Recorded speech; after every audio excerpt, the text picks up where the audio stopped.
It is no coincidence that our present troubles parallel and are proportionate to the intervention and intrusion in our lives that result from unnecessary and excessive growth of government. Government is not the solution to our problem. Government is the problem. Government is not our master. It is our servant. Its only power, that which we the people allow it to have.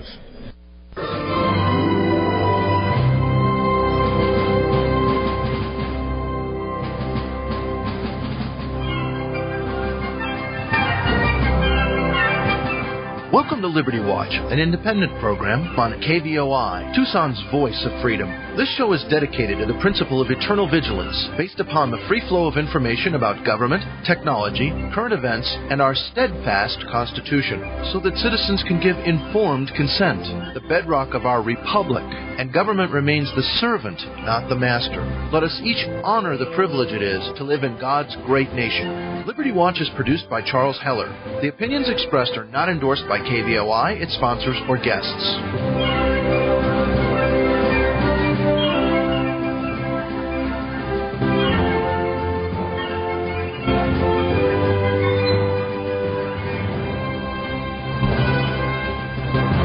Jack Vincent is an entrepreneur in the insurance business.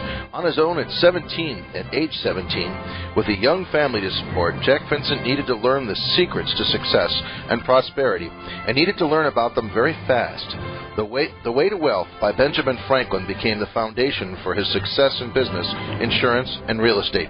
Today, Jack Vincent is a successful entrepreneur with over 24 years of experience helping individuals, families, and businesses make sound financial decisions. And he's rewritten Ben Franklin's book, The Way to Wealth.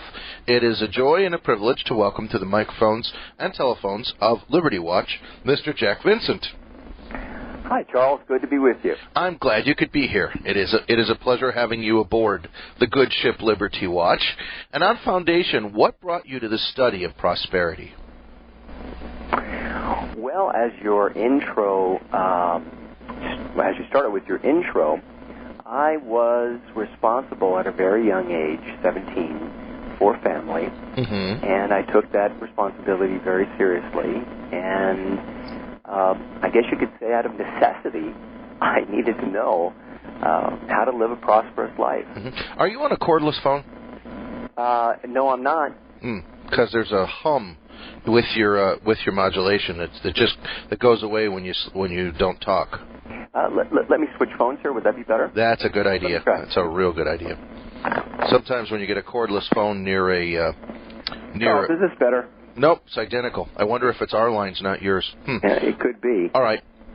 Some people might think it odd that a person study prosperity. What would you say about people who are so easily influenced by the negative opinions of others that think it odd?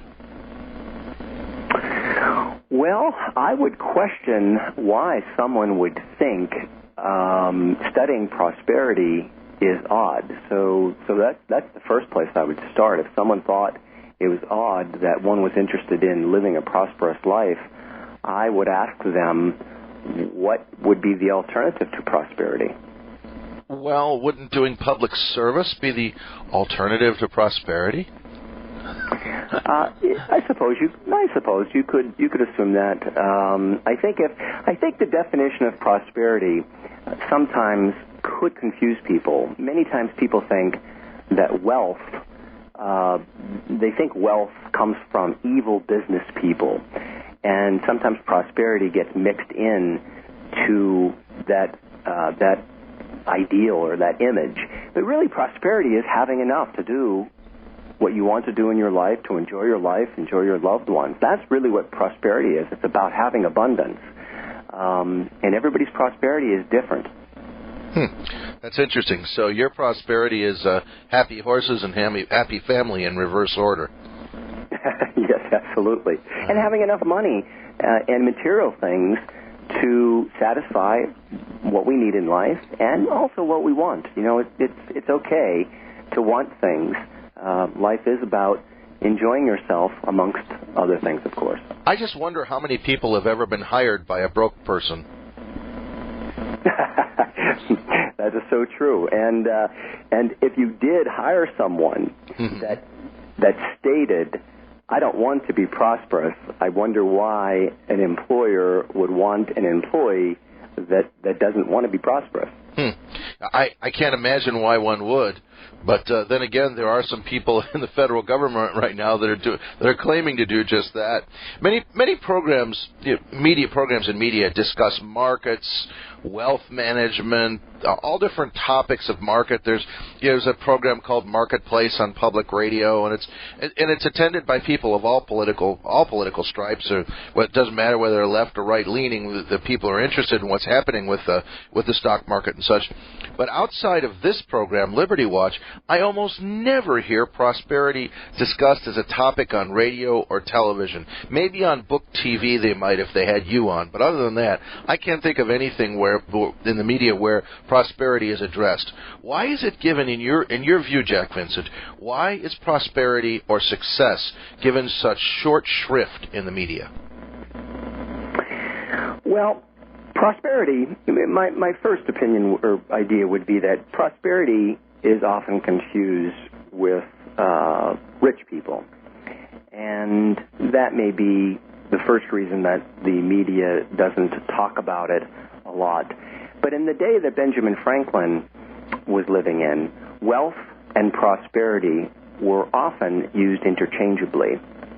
So if a person, in those days, if you were average or middle income, what we call it today, in those days, if you were middle income, you were considered a prosperous person. Now, the guy down the street may have owned more than you and may have retired to a life of leisure. He may have been considered prosperous, but also wealthy.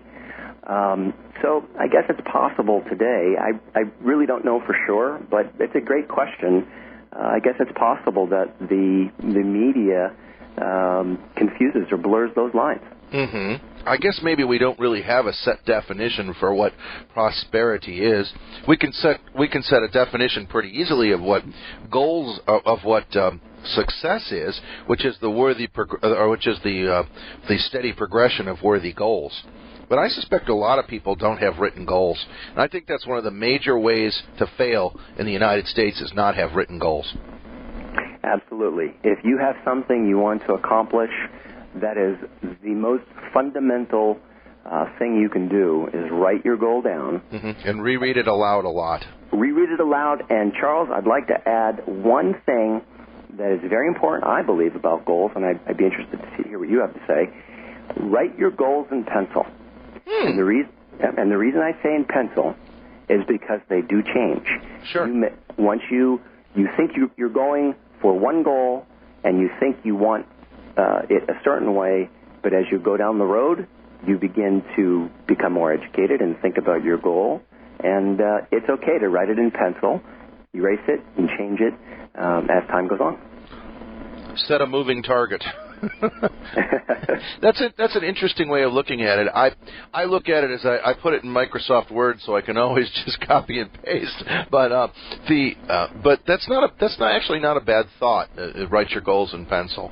That's not a bad thought at all. I'll consider it a little and maybe have more of an answer as we go on. Why did Ben Franklin write the original The Way to Wealth in 1758? Benjamin Franklin was very involved in his community, very interested in improving the lives of others. Mm-hmm. Now, that was as an individual, however, not as a government, not as an institution, but as an individual. Benjamin Franklin was interested in improving the life of others. Mm-hmm. So he wrote The Way to Wealth as an essay in his final edition of Poor Richard's Almanac, which he famously printed throughout the colonies throughout his printing career. Mm-hmm. So The Way to Wealth was written to help people learn to live a more prosperous and more successful life. And in The Way to Wealth, Benjamin Franklin talks about approximately 23 principles that lead people to prosperity once you know them and you apply them. And he also talks about the 17 pitfalls that cause people financial problems.